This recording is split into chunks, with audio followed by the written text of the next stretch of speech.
बच्चों आज टेक्नोमेट्रिक का नेक्स्ट क्लास पढ़ेंगे। ठीक है बच्चों, इससे पहले मैंने लेक्चर 4 में बता चुका हूं बच्चों साइन ऑफ टेक्नोमेट्रिक फंक्शन। तो साइन ऑफ टेक्नोमेट्रिक फंक्शन के अंदर आज हम शॉर्ट ट्रिक देखेंगे। ठीक है, लर्न करने का आसान तरीका है। ठीक है, तो उसको चलो देखते हैं। तो बच्चों जैसे मैंने ये फिगर बना दिया है, इस फिगर के अंदर ध्यान से देखो। ठीक है बच्चों, और एक एग्जाम्पल भी करेंगे उसके साथ में। ठीक है, तो देखो बच्चों, एक सर्किल है और जिसका सेंटर 0 0 है और जिसका रेडियस 1 यूनिट है। ठीक है बच्चों, इसको लिख सकते हैं 1,0 और इसका नाम दे देते हैं Q। अब देखो बच्चों, और ये क्या है, सेंटर क्या है, 0 0 है। ठीक, अगर मान लेते हैं कोई पॉइंट यहां पर लेते हैं P और इसका जो कोऑर्डिनेट है A, B, तो A, B का मतलब क्या हो बच्चों, y एक्सिस से दूरी A है और x एक्सिस से दूरी क्या है, B है। ठीक बच्चों, मतलब ये हो गया, y एक्सिस से दूरी कितना है, A है और x एक्सिस से दूरी B। ठीक है बच्चों, और ये एंगल मान लेते हैं जो एंगल बना रहा है वो x है, इसका रेडियस क्या है, 1 यूनिट है, तो इसका क्या हुआ, जो अर्क आएगा वो भी x आएगा। ठीक है बच्चों, और देखो बच्चों, ये जो एक्स वाई कोऑर्डिनेट है, इस कोऑर्डिनेट को जो ये फर्स्ट होता है इसको कहते हैं फर्स्ट कोऑर्डिनेट और इसको कहते हैं सेकंड कोऑर्डिनेट। ठीक है, और इसको कहते हैं थर्ड कोऑर्डिनेट और इसको फोर्थ कहते हैं। तो ये जो P है A, B, ये इस समय कौन से, ये फर्स्ट कोऑर्डिनेट के अंदर है। तो अगर P को हम अगर घुमाते हुए इधर साइड में यहां पर ले आए तो हम कहेंगे ये सेकंड कोऑर्डिनेट में है। अगर इसको और भी रोटेट करते हुए घुमाते हुए इस यहां लेके आ जाए तो कहेंगे थर्ड कोऑर्डिनेट में है, और यहां पर आ गया तो हम कहेंगे फोर्थ कोऑर्डिनेट में, कहीं इस लाइन पे। ठीक है, तो जैसे P अगर चेंज करेंगे, जैसे P इस समय फर्स्ट कोऑर्डिनेट में है, उसके बाद में मान लो सेकंड कोऑर्डिनेट पहुंच गया या थर्ड कोऑर्डिनेट पहुंच गया या फोर्थ कोऑर्डिनेट में पहुंच गया, तो जैसे जैसे ये P रोटेट करता रहेगा, मतलब कोऑर्डिनेट चेंज करता रहेगा, उसी के अकॉर्डिंग साइन, मतलब जितने 6 टेक्नोमेट्रिक फंक्शन हैं, साइन, कॉस, टेन, कॉट से कॉसेक, उसकी वैल्यू क्या हो जाएगा, पॉजिटिव और नेगेटिव होता रहेगा। ठीक है, मान लेते हैं कि x क्या है, फर्स्ट कोऑर्डिनेट में है, इसको कहते हैं आल। ठीक है, इसको कहते हैं सुगर, आल सुगर, और इसको कहते हैं 2 और ये कॉफी। ठीक है बच्चों, इसका मतलब ये हुआ कि अगर ये P फर्स्ट कोऑर्डिनेट के अंदर है तो आल रहेगा, मतलब आल पॉजिटिव, मतलब जितने 6 टेक्नोमेट्रिक हैं वो सारे पॉजिटिव होंगे। ठीक है बच्चों, देखो सेकंड कोऑर्डिनेट के अंदर क्या आ जाएगा, सुगर, मतलब साइन प्लस और बाकी सब माइनस। ठीक है, मतलब साइन और कॉसेक ये दोनों क्या होंगे, प्लस होंगे। ठीक है, और बाकी क्या हो जाएंगे, माइनस रहेंगे। ठीक बच्चों, इसी तरह से इसमें देखो, इसमें क्या है, 2 है, मतलब 10 प्लस और बाकी सब माइनस। 10x पॉजिटिव रहेंगे और दूसरा रहेगा 10 का अपोजिट, मतलब cot x। ये दोनों क्या होंगे, पॉजिटिव, और बाकी सारे नेगेटिव हो जाएंगे।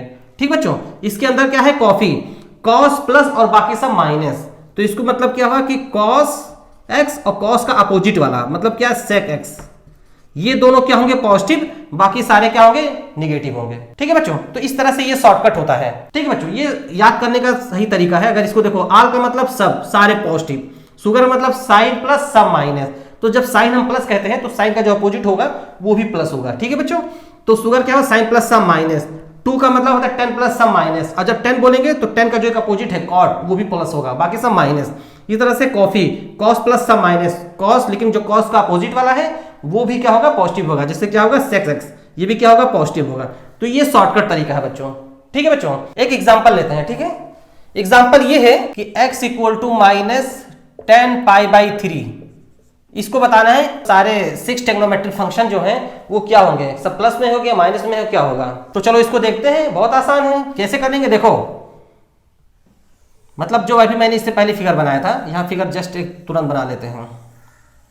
देखो बच्चों, तो x क्या है, -10 π/3, इसका मतलब जो एंगल है वो क्या हो रहा है, मतलब क्लॉकवाइज डायरेक्शन में रोटेट हो रहा है, मतलब ऐसे इस टाइप से रोटेट हो रहा है।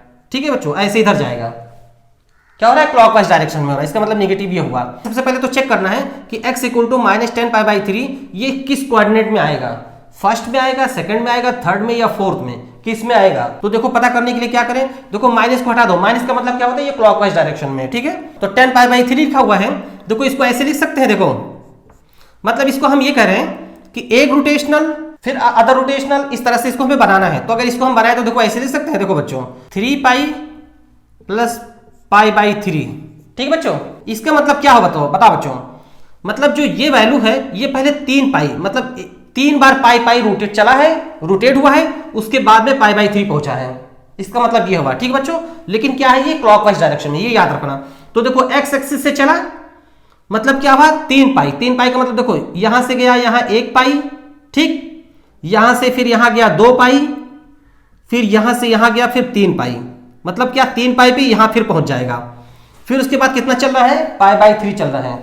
तो पाई बाई 3 का मतलब क्या हुआ, अब ये किधर चलेगा, पाई बाई 3 का मतलब कितना होता है बच्चों, 60 डिग्री। 60 डिग्री का मतलब क्या, यहां कहीं आएगा, मतलब ये एंगल ऐसे बनेगा कहीं ऐसे, ठीक है बच्चों।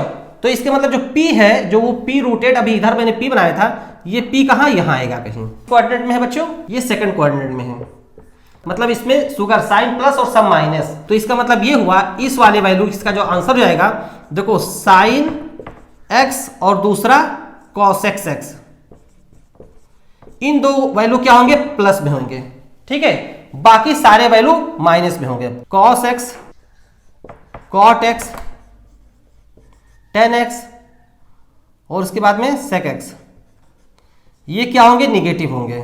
नेक्स्ट टॉपिक क्या है, डोमेन ऑफ टेक्नोमेट्रिक फंक्शन, ठीक है बच्चों।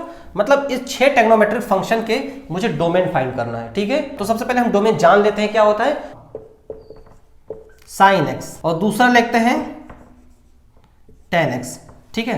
बताओ बच्चों, ये साइन x क्या हमेशा डिफाइन होगा सारे x के लिए, हाँ बच्चों, ये हमेशा कोई भी x की कोई भी वैल्यू रख दो तो साइन x क्या होगा, डिफाइन होगा, उसकी एक वैल्यू आएगी, ठीक है बच्चों।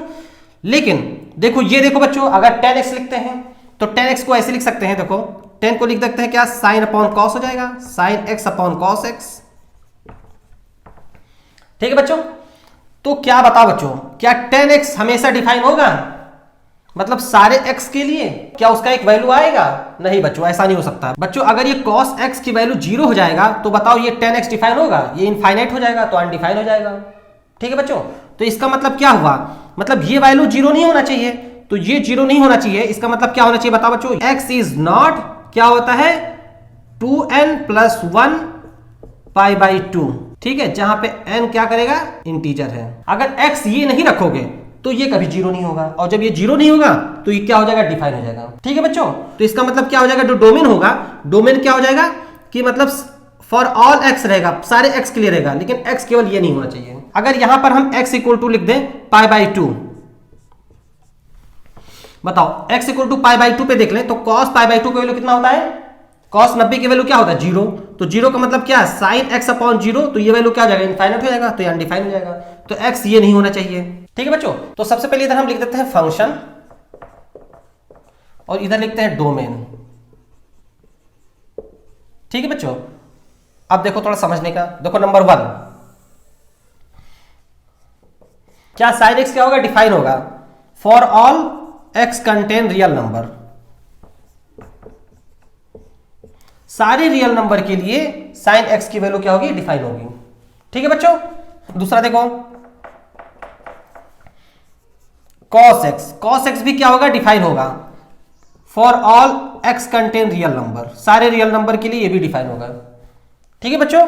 फिर उसके बाद में देखो तीसरा लिखते हैं tan x और दूसरा है sec x, ये दोनों डिफाइन होगा, ठीक है, फॉर ऑल रियल नंबर के लिए होगा, लेकिन x is not 2n plus 1 pi by 2, n क्या है, इंटीजर है।